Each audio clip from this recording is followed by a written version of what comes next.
दुचाकी चोरीचे मोठे रॅकेट उद्ध्वस्त करण्यात कराड शहर पोलिसांना यश मिळाले आहे।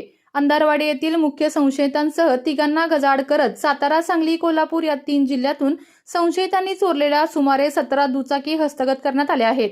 या प्रकरणी पोलिसांकडून कसून चौकशी सुरू असून आणखी काही गुन्हे उघडकीस येण्याची शक्यता वर्तवण्यात येत आहे।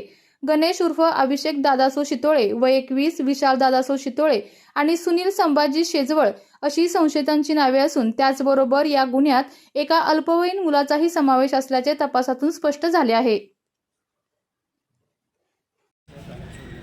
ज्यांच्या गाड्या चोरीला गेलेल्या आहेत त्या सर्व नागरिकांनी पोलीस स्टेशनला रितसर कंप्लेंट नोंदवली पाहिजे।